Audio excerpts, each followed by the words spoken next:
Hello, welcome back again to your own YouTube channel. तो last class में हमने यहाँ तक कर लिया था process for setting up of compliance framework. तो जिन्होंने अभी तक लास्ट वीडियो नहीं देखा है प्लीज़ वो देख लीजिएगा, क्योंकि ये सीरीज़ है।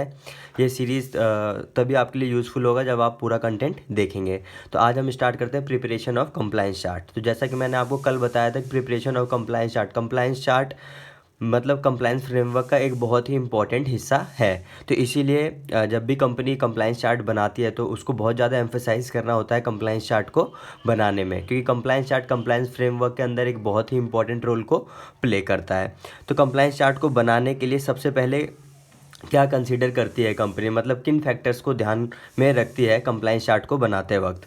तो broadly the compliance chart is prepared by considering the following activities, मतलब इन एक्टिविटीज़ को ध्यान में रखते हुए ही कंप्लायंस चार्ट को प्रिपेयर किया जाता है। सबसे पहला identification of compliances under applicable laws, rules and regulations, मतलब आइडेंटिफिकेशन ऑफ कंप्लायंसेस मतलब कंपनी के ऊपर जो कंप्लायंसेस एप्लीकेबल हो रहे हैं उनको आइडेंटिफाई करके एज पर रूल्स और रेगुलेशंस के हिसाब से तो कंप्लायंस चार्ट को उस हिसाब से बनाया जाता है। दूसरा है रिस्क असेसमेंट का फैक्टर, मतलब रिस्क असेसमेंट के फैक्टर को भी ध्यान में रखा जाता है जब भी हम कंप्लायंस चार्ट को बनाते हैं। रिस्क मिटिगेशन, मतलब कंपनीज के पास रिस्क मिटिगेशन के क्या अप्रोचेज़ हैं, मतलब रिस्क मिटिगेशन के लिए कंपनी क्या क्या टूल्स यूज़ करती है।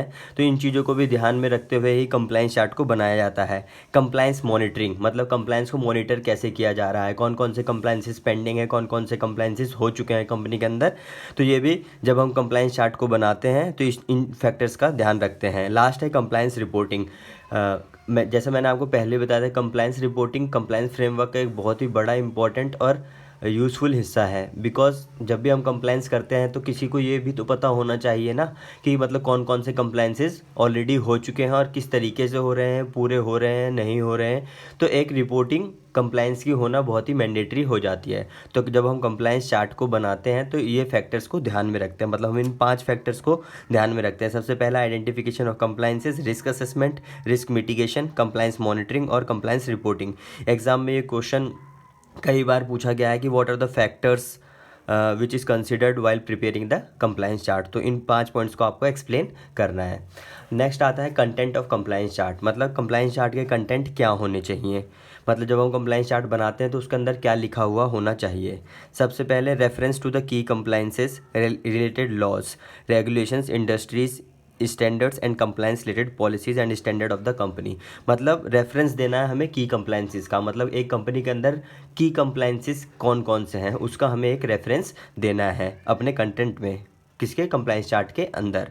फिर सेकंड आता है concise statement that capture the relevant internal and external compliances obligation and the risk arising from those obligations. सबसे पहले हमें एक कंसाइज स्टेटमेंट देनी है किसकी, जो कि हमारे मतलब इंटरनल और एक्सटर्नल कंप्लायंसेस जो कंपनी के ऊपर एप्लीकेबल हो रहे हैं उसका एक ब्रीफ आइडिया दे।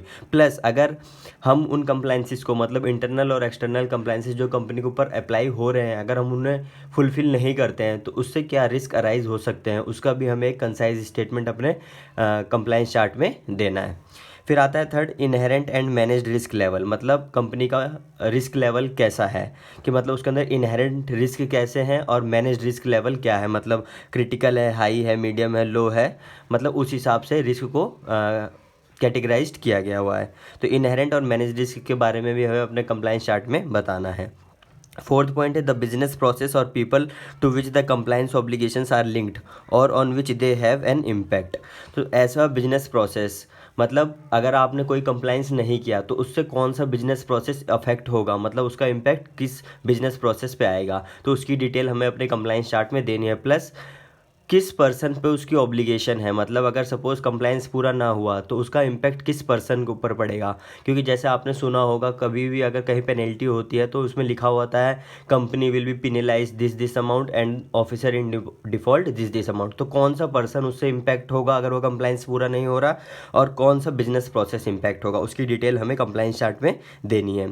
फिफ्थ है आपका specific compliance risk mitigation activities, risk tracking and monitoring. तो मतलब कंप्लायंस रिस्क मिटिगेशन की क्या क्या एक्टिविटीज़ है, मतलब कंपनी के अंदर, और उसका रिस्क ट्रैक कैसे कर रहे हो आप और रिस्क को मॉनिटर कैसे कर रहे हो। तो इसकी डिटेल भी हमें कंप्लाइंस चार्ट के अंदर देनी है। फिर सिक्स्थ है, to whom and how frequently compliance related results and findings are reported. वही रिपोर्टिंग वाला पॉइंट कि कंप्लाइंस की जो भी ऑब्लिगेशंस हैं फुलफिल होने के बाद वो कैसे रिपोर्ट की जा रही हैं, किसको रिपोर्ट की जा रही है, उसकी डिटेल भी दी जाएगी। सेवंथ पॉइंट है, clear ownership of the process activities and obligations outlined in the chart. Ownership दोस्तों एक बहुत ही इंपॉर्टेंट टास्क है किसी भी कंपनी के अंदर कंप्लाइंस को फुलफिल कराने के लिए, क्योंकि जब तक ओनरशिप नहीं डिस्क्राइब की जाएगी तो किसको कौन सा कंप्लाइंस करना है ये कभी हमें पता ही नहीं चलेगा। इसलिए ओनरशिप को डिफाइन करना और डिस्क्राइब करना बहुत ही इंपॉर्टेंट हो जाता है। तो इसीलिए कंटेंट कंप्लाइंस चार्ट का एक बहुत ही इंपॉर्टेंट रोल प्ले करता है। तो ये हमारे 7 पॉइंट्स थे कंटेंट ऑफ कंप्लाइंस चार्ट, जो कि एक कंपनी कंसिडर करती है जब भी वो कंप्लाइंस चार्ट को बनाती है। तो ऊपर वाले पॉइंट्स आप कंफ्यूज मत होइएगा, वो फैक्टर्स है, मतलब उन फैक्टर्स को ध्यान में रख के कंप्लाइंस चार्ट को बनाया जाता है। और नीचे कंटेंट ऑफ कंप्लाइंस चार्ट मतलब कंप्लाइंस चार्ट के अंदर क्या क्या आएगा। अब नेक्स्ट हमारा आता है role of company secretary in creation of compliance chart. अब किसी भी कंपनी में, क्योंकि कंपनी सेक्रेटरी जिस कंपनी में होता है वो उसकी लीगल टीम में ही होता है एक तरीके से, क्योंकि उसको कंपनी के सारे ही ऑब्लिगेशंस मतलब जो कि कंप्लाइंस से रिलेटेड होते हैं वो देखने होते हैं। तो company secretary plus functional heads, हर डिपार्टमेंट के जो फंक्शनल हेड होंगे ये दोनों मिल के ही मतलब कंप्लाइंस चार्ट को बनाएंगे और मतलब क्या क्या ऑब्लिगेशंस आ रही हैं वो चीज़ों का ध्यान रखें। तो अब कंपनी सेक्रेटरी का क्या रोल है, जो अभी हमने फैक्टर्स में पॉइंट पढ़े सेम पॉइंट्स इसमें भी आएंगे। जैसे कि सबसे पहला पॉइंट है हमारा identification of applicable law rules and regulations. तो किसी भी कंपनी में कंपनी सेक्रेटरी और फंक्शनल हेड्स की ये रिस्पॉन्सिबिलिटीज़ बन जाती है कि उनको ये पता करना कि कंपनी के ऊपर कौन कौन से लॉ एप्लीकेबल हो रहे हैं और कौन कौन से रेगुलेशंस एप्लीकेबल हो रही है, सो दैट अकॉर्डिंगली वो कंप्लाइंस के ऑब्लिगेशंस को फुलफिल कर पाएँ। फिर सेकंड पॉइंट आता है हमारा रिस्क असेसमेंट। अब रिस्क असेसमेंट दो तरीके से होता है, एक होता है हाई लेवल और एक होता है detailed risk assessment. High level risk assessment तब होता है जब कंपनी के पास रिस्क मिटिगेशन अप्रोचेस की एक्टिविटीज़ उनके पास अवेलेबल होती हैं, प्लस कंपनी का रिस्क एपेटाइट ठीक ठाक होता है। तो कंपनी को पता होता है अगर कोई रिस्क अराइज हुआ फ्यूचर में तो वो उसका मतलब उसको एपेटाइट के अंदर ही होगा, तो उसको कंज्यूम कर सकते हैं। तो हम वहाँ पर हाई लेवल का रिस्क असेसमेंट करते हैं। और डिटेल्ड लेवल का रिस्क असेसमेंट तब होता है जब कंपनी के पास मिटिगेशन अप्रोचेस अच्छे नहीं होते, प्लस उनको पता है कि इसका इम्पैक्ट, इस रिस्क का इम्पैक्ट बहुत बड़ा आ सकता है, तो वहाँ पर डिटेल लेवल का रिस्क असेसमेंट किया जाता है। तो दो पॉइंट जो कंपनी सेक्रेटरी ध्यान में रखेगा वाइल प्रिपेयरिंग कंप्लाइंस चार्ट, पहला आइडेंटिफिकेशन ऑफ एप्लीकेबल लॉ, दूसरा है रिस्क असेसमेंट, तीसरा पॉइंट है हमारा compliance risk mitigation. Compliance risk mitigation मतलब compliance risk mitigation is the process of developing and implementing controls.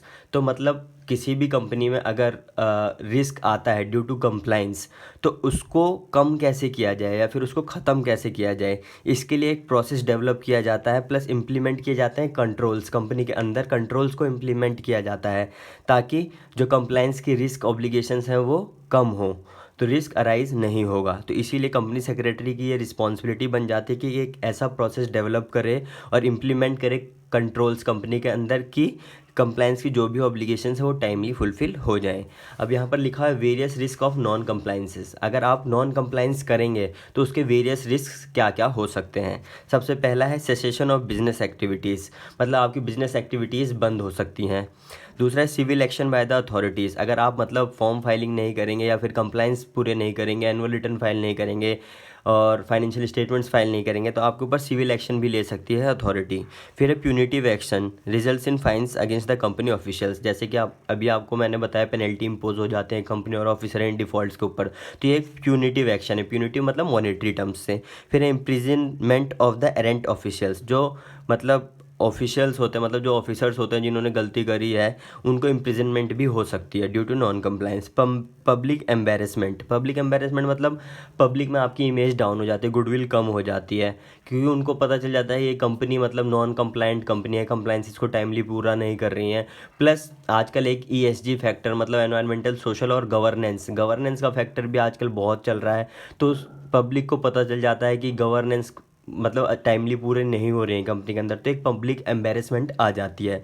फिर है damage to the reputation of the company and its employees. Obviously बात है जब compliances नहीं पूरे होंगे तो उसकी पब्लिक में इमेज तो ख़राब हो ही रही है, साथ साथ कंपनी की और एम्प्लॉय की भी इमेज ख़राब हो रही है। क्यों, किसी भी एम्प्लॉय को ये बोला जाएगा कि तुम तो इस कंपनी में से काम करके आए हो जो कि कंप्लायंट कंपनी नहीं थी। तो मतलब इस तरीके की कई सारी रिस्क हैं जो अराइज हो सकते हैं नॉन कंप्लाइंस से।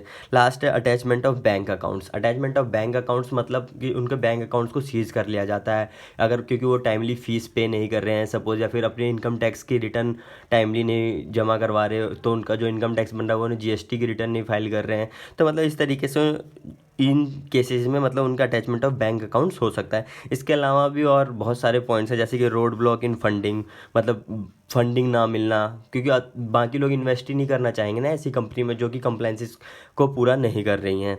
फिर है एक्सेस टू ग्लोबल मार्केट्स। आपको ग्लोबल मार्केट्स में भी रिकग्निशन नहीं मिलेगी, क्योंकि जब आप कंप्लाइंस ही पूरे नहीं कर रहे हो तो आप मतलब ग्लोबली क्या ही कंप्लाइंस पूरे करेंगे। तो ये सारे रिस्क हैं, various risk of non compliances. अब आता है कंप्लाइंस मॉनिटरिंग, ओनरशिप और एलोकेशन। तो वही जो मैंने ओनरशिप की बात करी थी कि ओनरशिप क्यों इंपॉर्टेंट है। ओनरशिप इसलिए इंपॉर्टेंट है क्योंकि रोल डिफाइंड होंगे, किसको कौन सा कंप्लाइंस कब करना है, कैसे करना है, और नहीं हुआ तो उसके रिस्क उसको ही मतलब भुगतने पड़ेंगे। तो इसलिए ओनरशिप का डिस्ट्रीब्यूशन बहुत ही इंपॉर्टेंट हो जाता है, और ये भी इंश्योर कौन करेगा, कंपनी सेक्रेटरी ही इंश्योर करेगा। तो सबसे पहले जब कंप्लाइंस का ओनरशिप को हम डिस्ट्रीब्यूट करते हैं तो उसमें हम देते हैं टॉप मैनेजमेंट। टॉप मैनेजमेंट की रिस्पॉन्सिबिलिटीज़ क्या होती हैं, understanding the compliance obligation and recent changes, मतलब कंप्लायंस ऑब्लिगेशंस को समझना और उसमें रीसेंट चेंजेस जो आए हैं वो उनको समझना। सेकंड आता है approval of policy and procedures, मतलब पॉलिसीज़ को अप्रूवल देना और जो भी प्रोसीजर्स हैं उनको अप्रूव करना।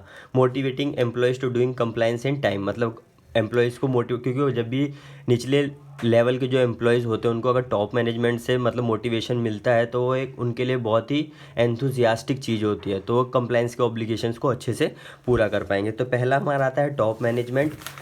फिर उसके बाद हमारा आता है लीगल सेल। लीगल सेल, हर कंपनी में लीगल सेल होता है बड़ी कंपनीज़ में।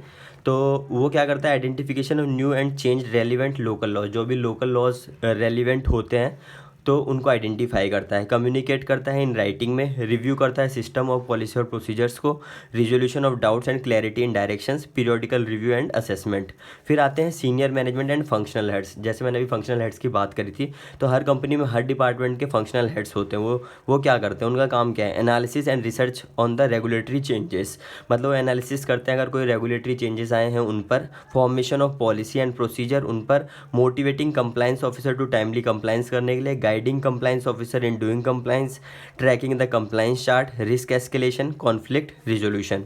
फिर उसके बाद लास्ट आता है कंप्लायंस ऑफिसर और सबॉर्डिनेट स्टाफ। यहाँ पर कंप्लायंस ऑफिसर से मतलब सीएस से मतलब नहीं है, ऐसे कंप्लायंस ऑफिसर जिनकी ऑब्लिगेशन है कंप्लायंस को फुलफिल करने की। तो परफॉर्मिंग कंप्लायंस ऑब्लिगेशन, वो कंप्लायंस ऑब्लिगेशन को पूरा करते हैं। Updating compliance obligation into the compliance chart, compliance chart में उन कंप्लायंसेस को अपडेट करते हैं। फिर उसके बाद आता है risk identification and intimation, risk को आइडेंटिफाई करके इंटीमेट करते हैं अपर अथॉरिटीज़ को। और कॉन्फ्लिक्ट इंटीमेशन, अगर मतलब कोई कॉन्फ्लिक्ट हो जाता है तो उसको भी इंटीमेट करते हैं।